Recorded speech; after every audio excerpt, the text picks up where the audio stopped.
Hello, everybody. Welcome back to another Stacey West preview. I know it's been a while. My computer's been in the repair shop. It's been a nightmare. But we are back. We are back with a bang because we have Wigan away on Saturday and everything's going to be fine because we are in the company of the amazing Barry Worthington from the Progress with Unity Latics Podcast. Barry, how are you doing, mate? Doing very well, thank you, Jake. Yeah, on top of the world.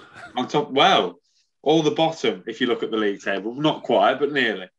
Anyway, we'll just talk. So obviously the game on Saturday is going to, obviously we're going to talk about it in a bit, but it appears that off-field matters are probably more important when you talk about Wigan Athletic at this minute in time. Is that right? Yes, it is indeed. I mean, the last time we spoke, we was hopefully getting new owners in, a Spanish consortium, but the EFL didn't approve them initially, and it seemed to be dragging on, and then they sort of halved the offer what they put in for the club. The club was going for 3 million. They reduced the offer to $1.5 million, which was, the administrator is never going to accept that, so they booted them out.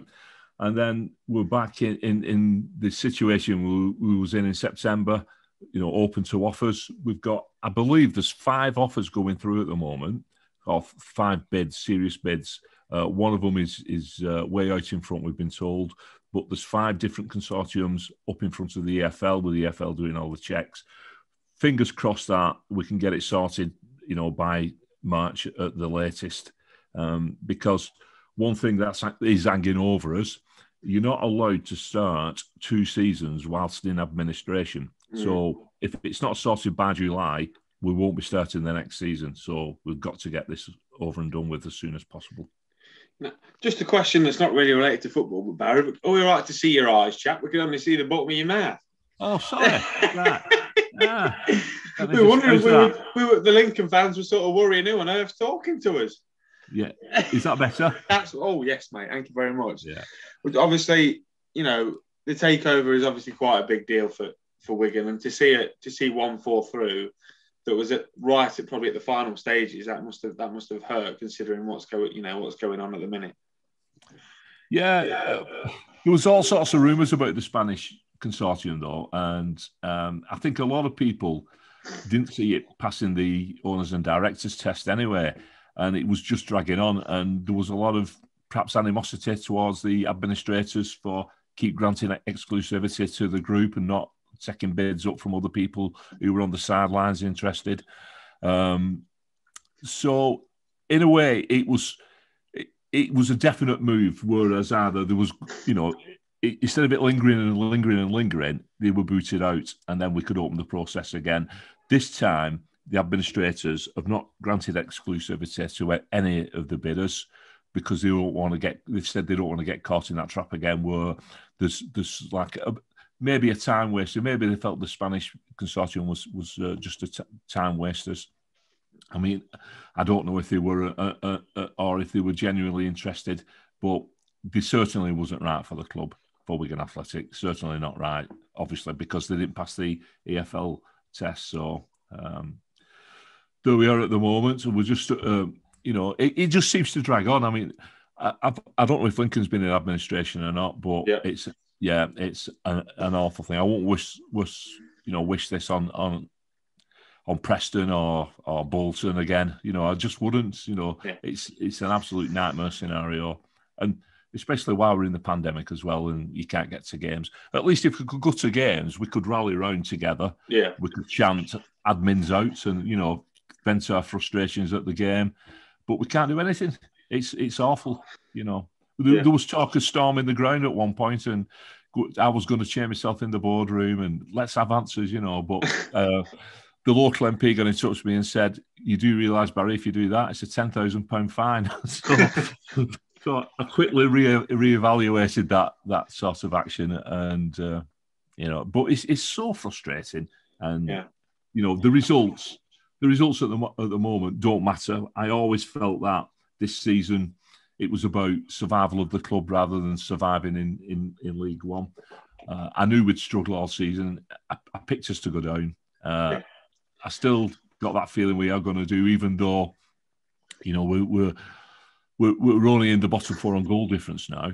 But our squad's that, you know, injury ravaged, and that it's difficult to see if we pick suspensions up or any more injuries, how we're going to cope with the running. We're playing 2 games a week. There's a lot of pressure on. We're still playing young kids. It's difficult for them with the intensity that we're playing. So it's still the survival of the club is number one for me. You know, whichever league we end up in next season doesn't matter. Well, in the last couple of weeks, you've got some big wins against some of your relegation rivals. You know, but going to Burton and winning 4-3, and then going to Northampton and winning, from what I can tell from my mates who are Northampton fans, was a god-awful game with limited chances that Wigan just took, you know, the best of which. You know, how important have those 2 wins been in terms of, you know, keeping up with those just outside the bottom 4? Yeah, they've been massive. The Burton game was fantastic because we fell behind 3 times and came back, and we scored. We went in front first time and ended up winning 4-3. Our star striker, Kyle Joseph, 19 years of age, unfortunately out for the season now, injured. He's got a hat-trick that evening. And it was such a morale boost that. It was brilliant. Then we went to Swindon and lost. We didn't have an attempt on target. It was awful. And that was the John Sheridan derby. We wanted to go and rub his face in the mud, but it was awful. We played shocking. They're a god-awful team. They're the worst side I've seen. They're worse than us, and they still beat us 1-0. And they only had 10 men as well. They had a player sent off. Yeah, that was a nightmare. But then we went to Northampton, like I said. I thought we edged it. They look another bad side. But we beat them. We beat them 1-0, came in with the points. And then we played Oxford away on Sunday, and you know, we come into that losing, but the performance was really good. But a very manic last 20 minutes where we threw the game away. But it gives hope going forward. That, and we took the lead. Callum Lang scored for us, and I looked at the table and I got a nosebleed because we were up to 18th. It was fantastic. But obviously, we gave them two crazy goals. And they ended up taking all the points, and we were back in the bottom 4. But we're only there on goal difference. But it's it's a little bit more promising when you look at the table. There's 19 games to go. There's everything to fight for. Exactly. Burton's just had a little bit of a lift, but they looked a bad side. I'd say Northampton are nailed on to go down. There's no heart in that club, and Swindon were awful. So I picked them 3 to go, and just hope come the last game of the season, we've still got a chance of stopping up. And we've got Swindon at home the last game of the season. Oh, so it could be a bit of a relegation 6-pointer if you can both stay up. But that's fighting talk from you, Barry, about the other sides around you. Obviously, a period that can help you stay in the division was the January transfer window. You know, how did Wigan recruit, and were you overly happy with the players that you brought in? Well, we brought a striker in, Jamie Proctor from Rotherham. He scored on his debut, and then he caught COVID, so we've not seen him since. So hopefully he's all right. You know, we're fingers crossed he's coping with that okay, and he's due to come back. We brought in a guy who was at Scunthorpe for a while. You might know him, Funzo Ojo, midfielder. Yeah, we got him from Aberdeen. He's with us till the end of the season. I've been impressed with him. He's a dull footballer. He doesn't do anything apart from he tidies up. He's one of them midfielders that you need in your team. Yeah. He'll play a 2-yard ball. He puts his foot in, and I really like him. We brought Tilt back on loan from Rotherham, and he's had some good games for us since he's come back. Scott Wooten from Plymouth, we got him till the end of the season. He's a typical League One centre-back, you know, nothing special. But the biggest lift we got was keeping hold of our 2 prize assets, Kyle Joseph and Tom Pearce, and there was a lot of interest in those. But unfortunately, they're both out for the season now. So it's like we've kept them, but they're both out for the season. So it's just the way our luck's going at the moment. But yeah, obviously there was a bit of a cost for you to pay for those two, because I seem to remember Blackpool and Barnsley were after Joseph. Is that right? Yeah, and Leeds United as well have been interested in him, and Tottenham Hotspur. You know, so there was big clubs, but I think going to the Premier League at his age, he'd be in the under-23s, and really he needs to be playing week in, week out. He stays with us.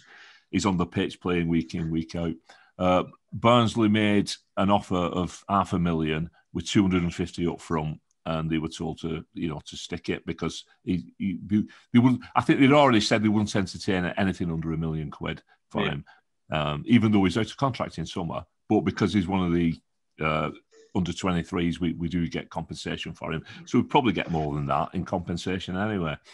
Tom Pearce, Bristol City came in for Tom Pearce and said that they'd pay half his wage. They wanted to take him on loan and pay half his wage. I mean, they're doing us a big favour there, aren't they? So it was good to keep hold of those two, even though they're out for the season, just to put the fingers up to the other clubs who's tried to come in and snatch them both, Yeah, because obviously in the past, Wigan have had quite a few players leaving. I think of Devine, the lad that's at Tottenham. He came through the Wigan Academy, and obviously he made his professional debut and then subsequently scored. Our Wigan sort of this season, that's massively helping them, provide more youth academy products for the first team. Yeah, well, when Tom Pearce went, we brought in the under-18s captain, Luke Robinson, who'd never featured in the first team before, and he's taken to it like a duck to water. I've seen him play for the kids, and I knew he was a good player. He's a different player than Pearce, where Pearce was like a marauding left back and he could put good crosses in. Robinson's more of a solid defender. He's a bit chunky. He gets stuck in. He's not afraid. Wins the ball in the goal at Northampton. He came from a header he'd won. Headed it up the pitch, and Lang beat the offside trap and spun the defender. He's a solid player. So he stepped into it. There's a couple of other lads coming through as well. We've got high hopes for one player, Sean McGurk. Leeds United interested in him as well. They put an offer in the transfer window for him, but we told them no, he's stopping where he is, and he's quality. He's the same sort of pedigree as Devine, Alfie Devine. Excellent player. He's like a number 10 type player, scoring goals for fun in the under 23s. I think he's just 17 now, but he's scoring goals for fun in the under 23s. Fantastic little player. So I'd expect him to start featuring a little bit now as the season moves on, from the bench initially and then coming through. We lost a couple of young lads. We released 3, and we sold a striker, Charlie Jolly. We sold him to Tranmere. It was sad to see them go, but we had to make spaces in the squad because administration, you've got a limited number. Yeah. I mean, I'll be honest. I was hoping we'd recruit a goalkeeper because our goalkeeper's not been in the best of form this season, and we need something to steady the ship. I think the defence look a little bit panicky, in front of him, but we didn't. And he's the club captain. I don't want to slate him too much, but I was just hoping we'd probably bring somebody in just to help him out a little bit. He has definitely had a dip in form, but we didn't. Let's talk about the last time these two teams met them. Obviously, the 2-1 win at Central Bank, where Wigan took the lead, and then Lincoln sort of clawed back in the last couple of stages. What were your thoughts on that game, and how much have Wigan changed since that defeat? That was the game that gave me a little bit of hope, to be honest, because I knew Lincoln were flying at the time. He was in a really good place. Obviously, he's still are. And to see us perform as well as we did against you. I mean, you mentioned before that we'd give you a good game.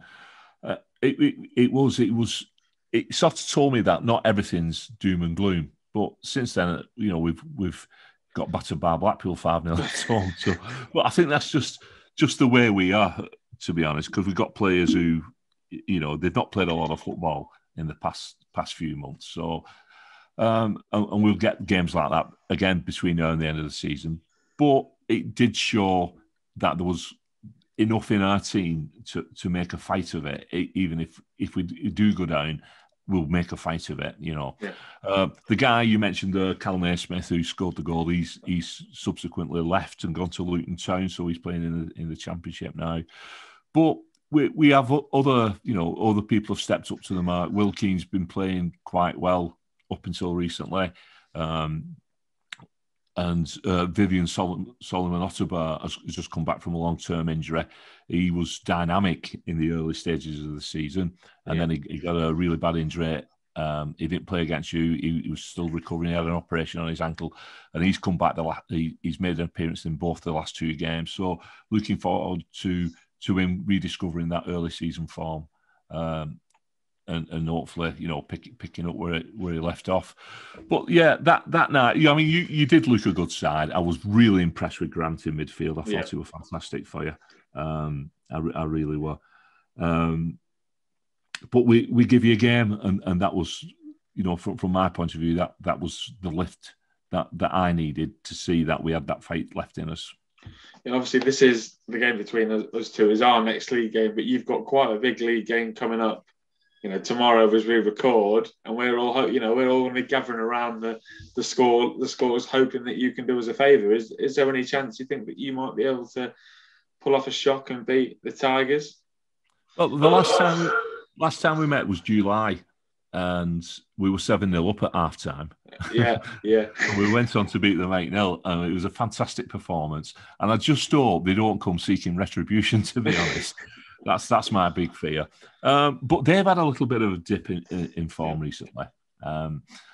And we are, even though we lost on Saturday, on Sunday, we played really well. We've changed our formation from when we played you. We're playing 5 at the back now, or we're playing with 3 centre-backs, which gives us a little bit more beef in midfield because the full-backs can tuck in and we get some protection in midfield now. So we're harder to break down. I think for Wednesday's game, I'm plumping for a draw. I think we'll get a point off Hull. They're not in a good place. They've lost at home. I think it was MK Dons who they lost at home to, and also they've recently lost away at Burton as well. So they're not getting results against teams you'd expect them to get results against. And I know the old fans are quite worried about Grant McCann because of his stubbornness, as they call it, and having no plan B. And we found that last season because it was the same last season. They started that fall in January and where they were pushing for the playoffs and ended up bottom of the table. I mean, for you, obviously, you'll be hoping it's a similar sort of thing this season with them, and I'm certainly hoping it's going to be that on Wednesday night. But I don't think we'll do them with 8 again. I can't see that. Well, we're hoping that they fall off like they did last year and win one game between now and the end of the season and get relegated. Us and Hull don't like each other, you see, Barry. We're not very big friends. But I know that. Obviously, I think that's a rivalry that goes back to the 70s and the 80s, etc. But obviously, we'll talk about Saturday. I mean, it feels weird saying Saturday since we both played on Sunday last week. How do you think it's going to go? What can you see happening? Can you see a repeat of the 5-0s that you've lost to Rochdale and Blackpool, or can you see Wigan putting up a fight again? Well, to be honest, I said to you earlier on that those performances will repeat throughout the season. I think we've probably got another couple of drubbings in us. Hopefully, it's not going to be on Saturday. It's just the situation we're in. Callum Wang, who's a striker, who's come in and he scored goals in his last 2 games, got a dead leg on Sunday. And he had to go off, so we're just hoping that everything's going to be all right and he's going to be fit to play tomorrow night, and again on Saturday. Because if not, and if Proctor's still not fit, then we're going to be struggling for a striker. So it's a tough one, really. If hand on heart and using my heart, I'd say we're going to give you another good game and I can see us getting something from the game. But if I use my head, then I'd have to say that you're probably going to come and turn us over, And if I was looking at at it as a neutral and doing my coupon, I put it down as an away win. Because the other thing is, we've not been that good at home either. We've not played really well at home this season, like yourselves. Our away form's been better. We've won more games away from home than what we have at home. And I don't think there's any advantage this season to playing at home either, without the crowds. I mean, you mentioned about the lift you get from a full Sincil Bank, and it's the same at the DW. We're always criticised for having low gates, but I mean, we get 10,000 on just like yourselves. But it's the quality of those supporters, isn't it? That matters. You could go to Old Trafford and you can hear a pin drop when there's 50,000 on. You go to places like Sincil Bank or the DW, and it's buzzing with 10,000. So let's get a score prediction from you then, Barry. Obviously, you said you thought you might get something from the game. Given Lincoln's incredible away record this season, just wondering why you think what the score might be come Saturday tea time. Well, there's two ways to look at this. Like I just said, Ed and Art. It's my club, so I'm going with my heart, and I'm going to go for a 1-1 draw. I think it'll be a close game, and it'll be a 1-1 draw. Speaking from the heart, I think that's what Gary calls sitting on the fence on this podcast. All right. He hates people that sit on the fence. I'm sure he'll speak about it. But where can Lincoln fans find your work then, Barry, mate? And how can we listen to your thoughts on the game? Yeah, we have a podcast which will be out on Wednesday evening, straight after the Hull City match. You yourself, Jake, will be featuring on there, giving your views. We also have a blog where we do a little feature each week on Meet the Ref, so you'll be able to find everything out about the referee, and also is there any previous between us, so I have a look back down the years and pick out a game, that was a memorable one. And that's the Progress with Unity blogspot, and we're on Twitter, PWU, and that's where the podcast gets publicised as well through our Twitter, and we also have a Facebook page. You're a man of all trades, Barry, but thank you very much for coming on again and making your second appearance of the season. It's been a pleasure. Well, hopefully I can get I was going to say hopefully I can get an hat-trick next season, but that's if we're drawing in the cup, because I think we're going to be at least one division apart.